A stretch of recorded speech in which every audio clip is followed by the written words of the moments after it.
प्रसाद यादव, मुलायम सिंह यादव, ये सब लोग जेपी आंदोलन की देन है। और ये लोग बहुत अच्छे से जानते हैं कि अगर कोई व्यक्ति छल करता है, धोखा करता है, कपट करता है, तो उस आंदोलन में जुड़े हुए जितने भी लोग थे वो आज भी भाई बंद हैं, इकट्ठे हैं, एकत्रित हैं। भले ही अलग अलग पार्टी में हो, लेकिन वो आज भी अपने किसी भाई साथी के ऊपर हो रहे अत्याचार का मुंह तोड़ जवाब देंगे। और अभी आने वाले समय में देखिए, मुझे ये सरकार गिरती हुई नजर आ रही है। सर, आप कह रहे गिरती हुई नजर आ रही है, लेकिन अब जनता के साथ साथ जो कई ऐसे जो नेता है, विपक्ष के नेता है, इनफैक्ट जेडीयू के कई ऐसे नेता है, विधायक है, वो कह रहे फिर चुनाव होना चाहिए। देखिए, चुनाव होना चाहिए नहीं होना चाहिए, उनकी मांग तो अपनी जगह है, लेकिन क्या ये संभव है? भारतीय जनता पार्टी तो उस सिस्टम को लेकर चल रही है कि आजीवन प्रधानमंत्री का चुनाव भी नहीं होना चाहिए।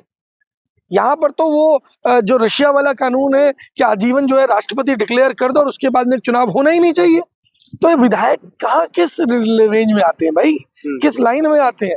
विधायक महोदय को तो सिर्फ इतना करना चाहिए कि भाजपा का आदेश आ गया, मोदी जी का आदेश आ गया, अब आप उसको मान लीजिए और उसके बाद में जो है आप उस पर कार्य करते रहिए। इसके अलावा आपकी कोई जरूरत नहीं है, आपको कुछ नहीं करना। वोटर के लिए भी यही आदेश है, वोटर आए, वोट डाले और चला जाए। उसे कोई मतलब नहीं होना चाहिए कि उसकी वोट कहाँ जा रही है, किसको जा रही है, सही जगह जा रही है या नहीं जा रही। लेकिन मुख्यमंत्री साहब तो कह रहे हैं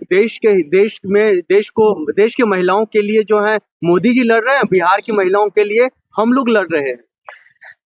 देखिए, मैं तो ये कहूंगा कि थोड़े दिन पहले एक यूट्यूबर महोदय ने कहा था कि प्रधानमंत्री की कुर्सी पर बेहतर है कि किसी गधे को बिठा दिया जाए। और सबसे खास क्या होगा कि वो कुछ करेगा नहीं, यही देश पे सबसे बड़ा एहसान होगा। तो आप महिला महिला महिला महिला तो कर रहे हैं, लेकिन अब महिलाओं पे केवल इतना एहसान कर दीजिए कि महिलाओं के लिए कुछ मत करिए, यही महिलाओं पे सबसे बड़ा एहसान होगा। क्योंकि आपके कार्यकाल के अंदर जितना ज्यादा हमारी बहनों का, हमारी बेटियों का अत्याचार और शोषण जितना उनको सहना पड़ा है, अभी मतलब लगातार भरी पड़ी है चीजें। अभी दिल्ली में सरकार बनी है, वो पिंक पास का मसला आपके सामने है। तो महिलाओं के कहते हैं, महिलाओं के हित में कहा था 3,000 रुपए देंगे, क्या हुआ? सिलेंडर देंगे, क्या हुआ? ये कुछ नहीं देंगे भाई। लेकिन सम्राट चौधरी जी का बयान आया है, वहां के उप मुख्यमंत्री का बयान आया, हालांकि कैबिनेट के भी विस्तार नहीं हो पाया जी। ये लोग लगातार कह रहे हैं जो नीतीश कुमार जी ने महिलाओं को सशक्त मजबूत किया, उन्हीं के रास्ते पर हम लोग चल रहे हैं। और ये वीडियोस भी हमने देखा था, नीतीश कुमार का पांव छू रहे थे सम्राट चौधरी जी। दिल्ली में जब चुनाव चल रहे थे तो अरविंद केजरीवाल जी द्वारा चलाई जा रही सभी स्कीम्स के लिए प्रधानमंत्री मोदी जी ने ये बात कही थी, सभी स्कीम जैसे हैं वैसे ही चलती रहेंगी। और इसका मतलब ये हुआ, जो बात उन्होंने कही, जो बात वो कहते हैं, जो बात भाजपा कहती है, जो बात भाजपा के नेता कहते हैं, जो बात मोदी जी कहते हैं, वो बात उसका उल्टा होती है। उल्टा मतलब क्या? इन्होंने आकर के जो आरोग्य मंदिर के नाम पर जो ढकोसला किया, वहां से जो मोहल्ला क्लिनिक में जो डॉक्टर थे, जो स्टाफ थे, उनको हटा दिया। मार्शल्स को इन्होंने कमिटमेंट किया था रेगुलर जॉब देने का, उसके ऊपर कुछ नहीं हुआ। महिलाओं को बोला था फ्री बस सेवा चलती रहेगी, उसके ऊपर पिंक पास का एक नया शगुफा लेकर आ गए। और तमाम तरह की ऐसी चीजें, जितनी चीजें अरविंद केजरीवाल जी के समय में चल रही थी, उन सभी चीजों को इन्होंने तबाह कर दिया, बर्बाद कर दिया। 10 साल 12 साल जो अरविंद केजरीवाल जी ने मेहनत करके दिल्ली को एक मजबूत इंफ्रास्ट्रक्चर दिया था, उस सारे इंफ्रास्ट्रक्चर को तबाह करने का जो क्रेडिट है, जो इसका दोष है, वो भारतीय जनता पार्टी सर। लेकिन वो बीजेपी की तरफ से, जो सत्ता पक्ष की तरफ से लगातार कहा जा रहा है, जो जहां जहां भारतीय जनता पार्टी है वहां वहां शक्ति से, मजबूती से कामकाज हो रहा है। और वो साफ साफ उदाहरण अब देने का कामकाज कर रहे हैं बिहार का, कि वहां पर देखिए हमारा अब मुख्यमंत्री बना है, वहां का विकास देखिए। भाजपा केवल और केवल सत्ता में दलाल पैदा करती है, भाजपा नेता नहीं पैदा करती। नेता वो होता है तो जो जन नेता होता है, जो जनता की आवाज पर रोड पर लेट जाता है, जो जनता की आवाज पर आपको इलाज दिलाने के लिए अस्पताल में जाकर डॉक्टर से लड़ पड़ता है। वो व्यक्ति जो आपको शिक्षा ना मिले, आपके बच्चे का एडमिशन ना हो रहा हो, तो आपके साथ जाकर के लड़ पड़ता है।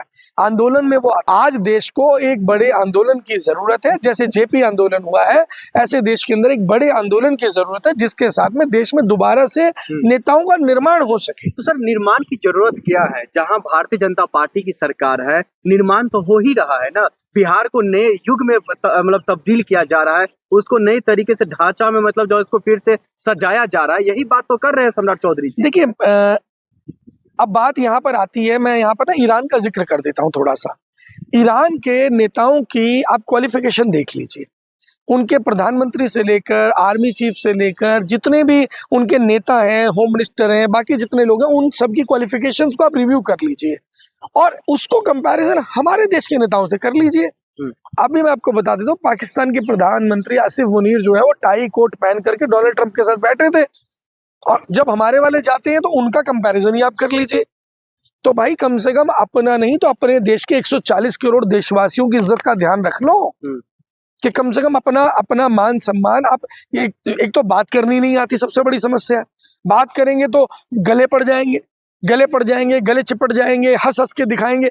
अरे भाई इस सब से राजनीति नहीं होती, इससे विदेश नीति नहीं चलती है। जो उन्होंने गुनाह कर दिया है, जहां जहां उनकी सरकार है, सरकार बन रही है, तो गुनाह कर रहे हैं वो। देखिए, गुनाह से बड़ा होता है पाप, गुनाह से बड़ा होता है पाप। आज भारतीय जनता पार्टी जो कर रही है वो एक्चुअल में जो गरीब तबका है उसका एक जेनोसाइड हो रहा है। आज सूरत के अंदर, अहमदाबाद के अंदर जो लेबर काम कर रही थी वो जा रही है। आपने देखा होगा सोशल मीडिया पे बहुत से वीडियो ऐसे वायरल हुए, जो लोग यहाँ तक कहते नजर आए कि अब दोबारा वापस नहीं आएंगे, दोबारा वापस नहीं आएंगे। तो ये जेनोसाइड, जो गरीबों के साथ जेनोसाइड हो रहा है, और वो केवल खुद नहीं घर जा रहा, वो ये नहीं है कि वो काम छोड़कर जा रहा है, उसके बच्चे भी पढ़ रहे होंगे, उसका परिवार भी होगा, उसके माता पिता भी होंगे। उन सब के ऊपर क्या बीत रही होगी जब वो व्यक्ति, काम करने वाला व्यक्ति, इस स्थिति के अंदर पहुंच जाए कि वो कह दे कि अब दोबारा कभी वापस नहीं। तो यही चीज तो डेवलप करने की बात कर रहे हैं ना सम्राट चौधरी जी, कह रहे हैं अब बिहार के जो युवा है, बिहार के जो तमाम लोग हैं, उसको किसी और अन्य राज्य में जाने की जरूरत नहीं है, महज हमें 2 से 4 महीना तो दे दीजिए। फिर भी आप लोगों को भरोसा नहीं है। तो भाई आप एक बात बताओ, ये तो है नहीं कि जनरेशन आज खत्म हो रही है। आप सिस्टम बनाइए ना, जब आप सिस्टम बना लेंगे, आप रोजगार देंगे तो लोग वहां रुकेंगे। लेकिन आज की तारीख के अंदर जब स्थिति इतनी भयंकर होती जा रही है, अब जिस दिन मोदी जी लाइव आए हैं, लोगों को उम्मीद थी शायद लोग हॉर्मुज स्ट्रेट पे कुछ बोलने वाले हैं। क्यों? उसी दिन हमारे भारत के जो 2 जहाज थे उन पर ईरान के द्वारा गोलाबारी की गई। लोग ये सोच रहे थे कि जो तेल के टैंकर वापस होगा शायद उस पर कोई अनाउंसमेंट होगी, या इस पे कोई अनाउंसमेंट होगी कि रेट जो है फर्दर आने वाले समय में नहीं बढ़ने वाले हैं, या जनता को कुछ सुविधाएं दी जाने वाली हैं। लेकिन कुल मिलाकर के घोषणा क्या हुई? कांग्रेस कांग्रेस कांग्रेस। आज देश की जनता आपसे रोड मैप चाहती है कि आप क्या करने वाले हैं, क्या देने वाले हैं। आज 7वीं पास को, 7वीं फेल को आप किसी राज्य का मुख्यमंत्री बना देंगे और सोचेंगे कि जनता बेवकूफ है, जनता को समझ में नहीं आ रहा है। आखिर में ये बता दीजिए, नीतीश कुमार का जो बेटा है निशांत कुमार, वो भी कह रहे हैं कहीं ना कहीं उनकी भी नाराजगी है, उनको पहले उप मुख्यमंत्री बनाने की बात कर रहे थे और अब ये भी कहा जा रहा है उनको कैबिनेट में भी जगह नहीं मिल सकती है। देखिए, नीतीश कुमार जी के बेटे को मुझे तो ऐसे लग रहा है कि जगह मिलनी चाहिए, जो उनका बनता हक है, क्योंकि नीतीश कुमार जी ने अपना पूरा जीवन दिया है बिहार को आगे बढ़ाने में, बिहार को डेवलप करने में। बिहार की प्रगति के अंदर नीतीश कुमार जी का एक अभूतपूर्व योगदान है, और ऐसे में अगर उनके बच्चों को के साथ में इस तरीके से किया जाता है तो मुझे लगता है कि बहुत बड़ा अन्याय होगा, और उसके लिए नीतीश कुमार जी भारतीय जनता पार्टी को बख्शने वाले नहीं है।